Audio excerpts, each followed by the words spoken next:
আসসালামু আলাইকুম রহমতুল্লাহ।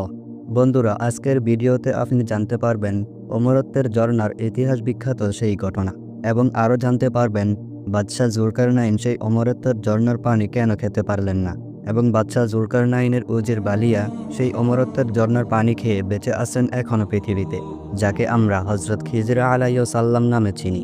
আশা করি ঘটনাটি আপনার ভালো লাগবে। ইতিহাসের সুদূর পানেও দেখাশোনা মেলে নানা ব্যক্তির নানা উপকথা আর হরেক রকমের অভিযানের গল্প। যদি সেটা পরশমণির সন্ধানে না হয়ে থাকে, তবে সেটা হয় অমিয় সুধার সন্ধানে, আর তা হলো অমরত্বের ঝর্ণা। এই নিয়ে আছে নানা রকম গল্প, উপকথা ইত্যাদি। তবে উপমহাদেশে এই নিয়ে এককালের সবচেয়ে জনপ্রিয় ঘটনাটি ছিল দিগ্বিজয়ী জুলকারনাইন বিভিন্ন রাজ্য জয় করে উত্তরের খুব ঠান্ডা এক দেশে আসলেন। অতিরিক্ত ঠান্ডায় তার অনেক লোক মারা গেল।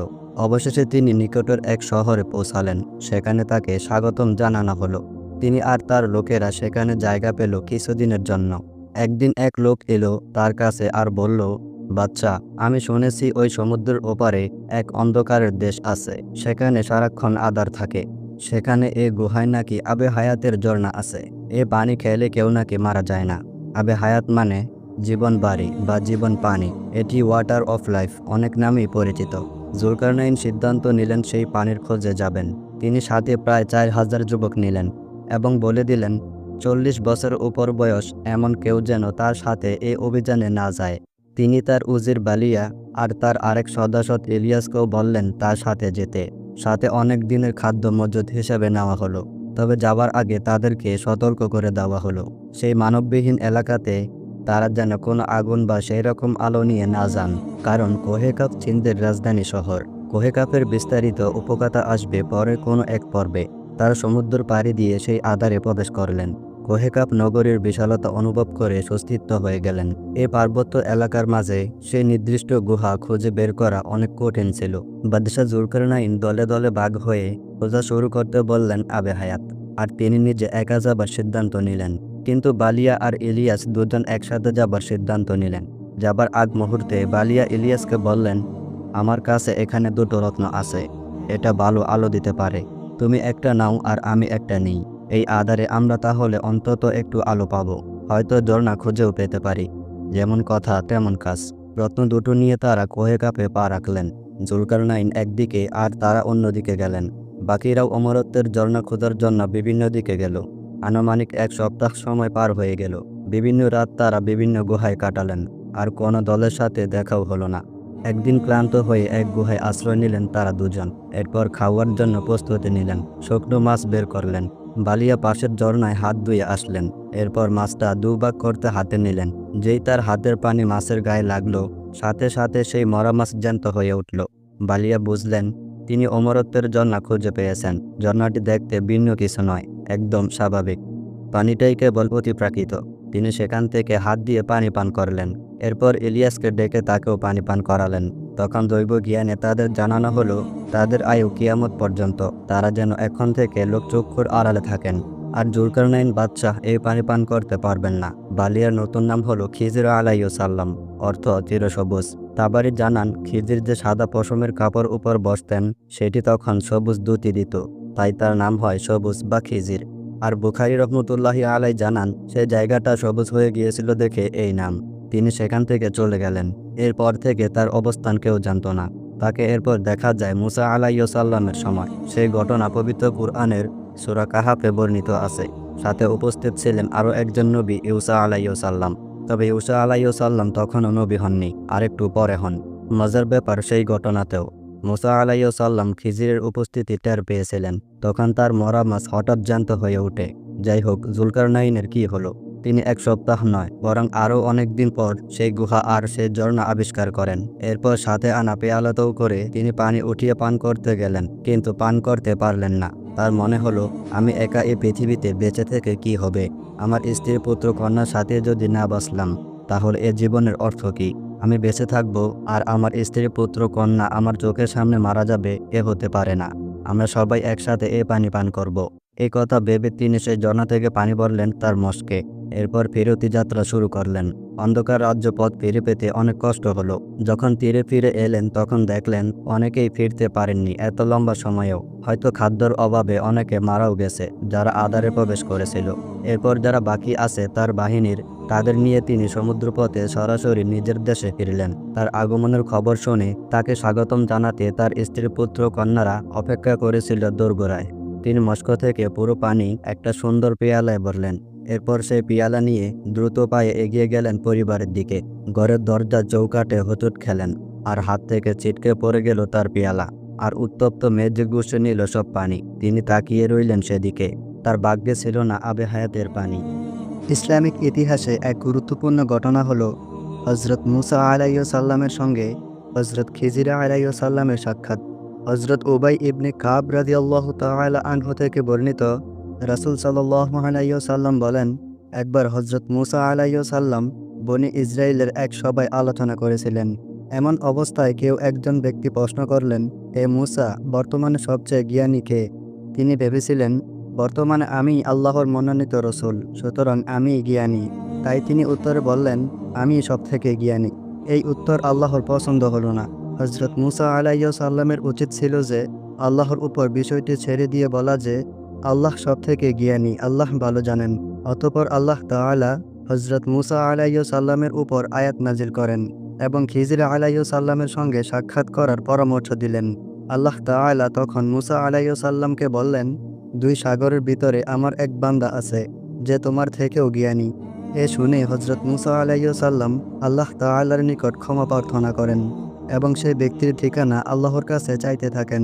তারপর আল্লাহ তাআলা তাকে নির্দেশ দেয়, তুমি একটি থলিতে করে একটি মাছ নিয়ে সমুদ্রের দিকে যাও। যেখানে মাছটি পালাবে সেখানেই আমার ওই বান্দা রয়েছে।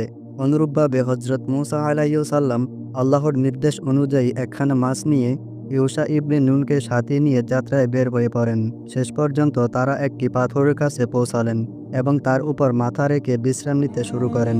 হজরত মুসা আলাইসাল্লাম ঘুমিয়ে পড়লেন। এ সময় মাছটি থলি থেকে বের হয়ে লাফিয়ে সমুদ্রে চলে গেল। অতঃপর সে সমুদ্রে সুড়ঙ্গের মতো পথ করে নিল, আর আল্লাহ মাছটির চলার পথে পানির প্রবাহ থামিয়ে দিলেন। ফলে তার যাওয়ার পথটি সুড়ঙ্গের মতো হয়ে গেল। অতঃপর তারা দুজনে অবশিষ্ট রাত এবং পুরো দিন পথ চললেন। পরদিন সকালে হজরত মুসা আলাইসাল্লাম তার সাথীকে খাবার নিয়ে আসতে বলেন। তারা সফরে অনেক ক্লান্ত হয়ে পড়েছিল। হজরত মুসা আলাইসাল্লামকে আল্লাহ যে স্থানে যাবার কথা বলেছিলেন সেই স্থান অতিক্রম করার পূর্ব পর্যন্ত তিনি কোনো ক্লান্ত বোধ করেননি। তখন ইউশা বিন নুন বলল, আপনি কি ভেবে দেখেছেন যে পাথরটির নিকট আমরা বিশ্রাম নিয়েছিলাম সেখান থেকেই মাছটি পালিয়েছে, সমুদ্রের মধ্যে চলে গেছে? কিন্তু আমি মাছটির কথা আপনাকে বলতে ভুলে গিয়েছিলাম। শয়তান আমাকে এই কথা ভুলিয়ে দিয়েছে। হজরত মুসা আলাইসাল্লাম বললেন, আমরা তো সেই স্থানটিরই অনুসন্ধান করছি। তারপর তারা তাদের পদচিহ্ন দেখে আবার সেই স্থানে ফিরে আসেন এবং ওই পাথরের নিকটে পৌঁছে দেখলেন এক ব্যক্তি কাপড় মুড়ি দিয়ে বসে আছেন। হজরত মুসা আলাইসাল্লাম তাকে সালাম দিলেন। তিনি সালামের জবাব দিয়ে বললেন, তুমি কে? তিনি বললেন, আমি মুসা। খিজির আলাইসাল্লাম জিজ্ঞেস করলেন, আপনি কি বনি ইসরায়েল বংশীয় মুসা? মুসা আলাইসাল্লাম বললেন, হ্যাঁ, আমি এসেছি এজন্য যে সত্য পথের যে জ্ঞান আপনাকে দান করা হয়েছে তা হতে আপনি আমাকে শিক্ষা দিবেন। খিজির আলাইসাল্লাম বললেন, হে মুসা, আমার আল্লাহ প্রদত্ত কিছু জ্ঞান আছে যা আপনি জানেন না, আর আপনিও আল্লাহ প্রদত্ত এমন কিছু জ্ঞানের অধিকারী যা আমি জানি না। মুসা আলাইসাল্লাম বললেন, আমি কি আপনার সাথী হতে পারি? খিজির আলাইসাল্লাম বললেন, আপনি কিছুতেই আমার সাথে ধৈর্য ধারণ করতে পারবেন না। যে বিষয় আপনার জ্ঞানের আওতাধীন নয় সে বিষয়ে আপনি ধৈর্য ধারণ করবেন কেমন করে? মুসা আলাইসাল্লাম বললেন, ইনশাআল্লাহ আপনি আমাকে ধৈর্যশীল পাবেন এবং আপনার কোনো আদেশ আমি অমান্য করব না। তারপর তারা দুজনে সাগরের কিনারা ধরে হেঁটে চললেন। তারা একটি নৌকায় চড়লেন।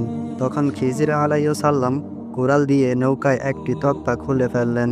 এটা দেখে হজরত মুসা আলাইসাল্লাম বলে ফেললেন, মাঝিরা কোনো পারিশ্রমিক ছাড়াই আমাদের নৌকায় তুলে পৌঁছে দিল, আর আপনি তাদের নৌকায় তক্তা খুলে ফেললেন। তারা তো ডুবে মারা যাবে। আপনি কি এটা ঠিক করলেন? তখন খিজির আলাইসাল্লাম বললেন, আমি কি বলিনি যে আপনি আমার সাথে ধৈর্য ধারণ করতে পারবেন না? তখন হজরত মুসা আলাইসাল্লাম বললেন, আমার ভুলের জন্য আমাকে অপরাধী করবেন না এবং আমার এই আচরণে আমার প্রতি কঠোর হবেন না। মুসা আলাইসাল্লামের পক্ষ থেকে এটা প্রথম বলছিল। অতঃপর নৌকাটি কিনারায় গিয়ে পৌঁছালো। নৌকা থেকে নেমে তারা চলতে থাকেন। পথে কিছু শিশু খেলা করছিল। হযরত খিজির আলাইসাল্লাম তাদের মধ্যে একজনকে ধরে এমনভাবে তার গলা মোচড় দেন যে সাথে সাথেই সে মারা যায়। এতে হযরত মুসা আলাইসাল্লাম অবাক হয়ে পড়েন এবং তাকে বলে ফেলেন, আপনি কি করলেন? অন্যায়ভাবে কোনো কারণ ছাড়াই আপনি শিশুটিকে মেরে ফেললেন। আপনি বড়ই অপরাধমূলক কাজ করলেন। হযরত খিজির আলাইসাল্লাম বললেন, আমি প্রথমেই বলেছিলাম আপনি ধৈর্য ধারণ করতে পারবেন না। এটি মুসা আলাইসাল্লামের পক্ষ থেকে দ্বিতীয় ভুল ছিল। এক গ্রামের উপর দিয়ে যাওয়ার সময় তারা গ্রামবাসীর কাছে খাবার চাইলেন। ওরা মেহমানদারি করতে অস্বীকার করে দিলেন। হযরত খিজির আলাইসাল্লাম এই গ্রামে একটি বাঁকা প্রাচীরকে দেখতে পেলে তিনি নিজ হাতে প্রাচীরটি সোজা করে দিলেন। মুসা আলাইসাল্লাম অবাক হয়ে বললেন, আমরা তাদের কাছে খাবার চাইলে তারা তা দিতে অস্বীকার করলো, অথচ আপনি তাদেরকে এত বড় কাজ করে দিলেন। ইচ্ছা করলে এর পারিশ্রমিক তাদের কাছ থেকে আদায় করতে পারতেন। খিজির আলাইসাল্লাম বললেন, এখন শর্ত পূরণ হয়ে গেছে, এটাই তোমার ও আমার মধ্যে বিচ্ছেদের সময়। এরপর খিজির আলাইসাল্লাম মুসা আলাইসাল্লামকে সব ঘটনার বর্ণনা করতে শুরু করেন। বললেন, ওই নৌকাটি এক দরিদ্র ছিল। তারা ছিল 10 ভাই। তার মধ্যে 5 জন বিকলাঙ্গ, অবশিষ্ট 5 ভাই মেহনত মজুরি করে সবার জীবিকার ব্যবস্থা করত নদীতে নৌকা চালিয়ে। টাকা পয়সা উপার্জন করাই ছিল একমাত্র পেশা। নৌকাটি যে দিকে যাচ্ছিল সেখানে একজন জালেম বাচ্চা ওই পথে চলাচলকারী সব নৌকা ছিনিয়ে নিত। হযরত খিজির আলাইসাল্লাম এই কারণে নৌকার একটি তক্তা উপড়ে দেন, যাতে জালেম বাদশার লোকেরা বাঙ্গা দেখে নৌকাটি ছেড়ে দেয় এবং গরিবরা বিপদের হাত থেকে রক্ষা পায়। হযরত খিজির আলাইসাল্লাম যে বালকটিকে হত্যা করেন তার পিতামাতা সৎ লোক ছিল। খিজির আলাইসাল্লাম বলেন, আমার মনে হচ্ছিল যে ছেলেটি বড় হয়ে পিতামাতাকে কষ্ট দিবে। সে কুফরে লিপ্ত হয়ে পিতামাতার জন্য ফেতনা হয়ে দাঁড়াবে এবং তার ভালোবাসায় পিতামাতারও ঈমান থেকে বিচ্ছিন্ন হয়ে যাবে।